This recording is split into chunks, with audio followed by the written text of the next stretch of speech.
Hi friends, subscriber ஒருத்தர் தொழில் பெயர் பற்றி வீடியோ போட சொல்லி கமெண்ட் பண்ணியிருந்தார். அதனால் நாம் இன்றைக்கி தொழில் பெயர் பார்க்கலாம் வாங்க. ஒரு தொழிலை குறிக்கும் பெயர் தொழில் பெயர்னு எல்லாருக்குமே தெரியும். அதே சமயம் தமிழ் இலக்கணம் பொருள் ஈட்டுவதற்காக நாம் செய்யும் வேலையை மட்டுமே தொழில் பெயர் என்று குறிப்பிடாமல் நாம் செய்யும் அனைத்து செயல்களையுமே தொழில் பெயர் என்றே கருதுகிறது. என்னது? பொருள் ஈட்டுவதற்காக நாம் செய்யும் வேலையை மட்டுமே தொழில் பெயர் என்று குறிப்பிடாமல் நாம் செய்யும் அனைத்து செயல்களையுமே தொழில் என்றே கருதுகிறது தமிழ் இலக்கணம். ஒரு உதாரணத்துக்கு, ஒரு தையல் கடைக்காரர் பார்த்தீங்கன்னா ஒரு துணியை தைக்கிறார் இல்லையா, அது ஒரு தொழில். சரிங்களா? தைத்தல்.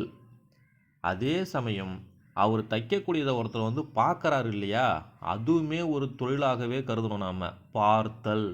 அந்த ஓசையை ஒருவர் கேட்குறாரு இல்லையா, அதையுமே நாம் ஒரு தொழிலாக தான் கருதணும். கேட்டல்.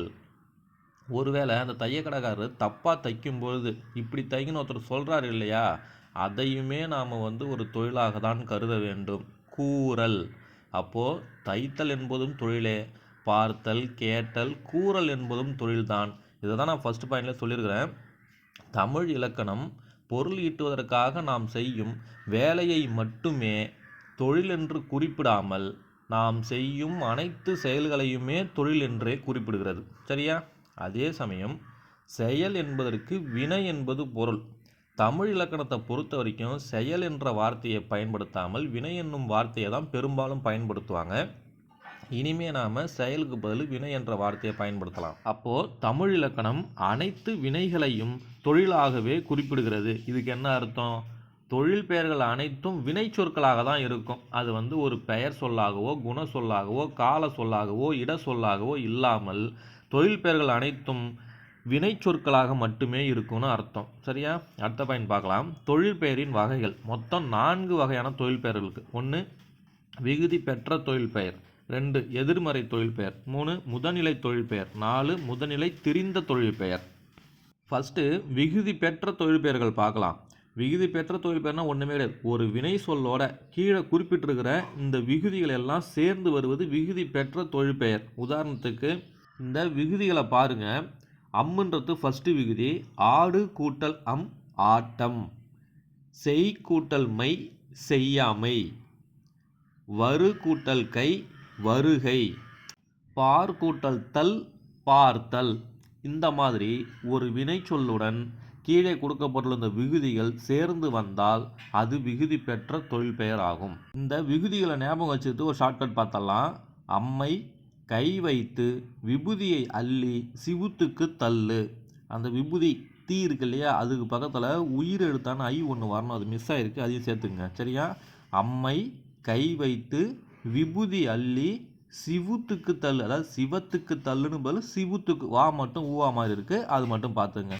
2வது எதிர்மறை தொழில் பெயர். எதிர்மறை தொழில் பெயர்னா ஒன்றும் இல்லை, எல்லா தொழில் பெயர்களையுமே நெகட்டிவாக சொல்லணும். இப்போ பார்த்தல் அப்படின்றத பார்க்காமை அப்படின்னு சொல்லணும், கேட்டல் அப்படின்றத கேட்காமை அப்படின்னு சொல்லணும்.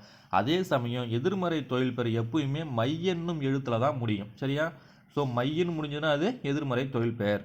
3வது முதல்நிலை தொழில் பெயர். முதல்நிலை தொழில் பெயர்னா ஒன்றுமே இல்லை, விகுதி இல்லாமல் வினை மட்டுமே வருவது முதல்நிலை தொழில் பெயர். எக்ஸாம்பிளுக்கு தருதல்ன்ற வார்த்தை எடுக்கலாம். இதை தரு கூட்டல் தள்ளுன்னு பிரிக்கலாமா? அந்த தள்ளுன்ற விகுதி வராமல் தருன்ற வினை மட்டுமே வந்தால் அது முதல்நிலை தொழில் பெயர்.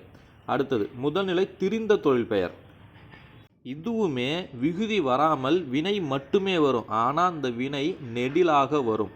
வாங்க எக்ஸாம்பிள் பார்க்கலாம், ஈஸியாக புரியும். விகுதி பெற்ற தொழில் பெயர்னா என்னது? வினை சொல்லோட விகுதி சேர்ந்து வர்றது. அப்போது நடன்றது வினை சொல்லு, தள்ளுன்றது விகுதி சேர்ந்து நடத்தல்னு கொடுத்துருக்குறாங்க. எதிர்மறை தொழில் பெயர்னா என்னது?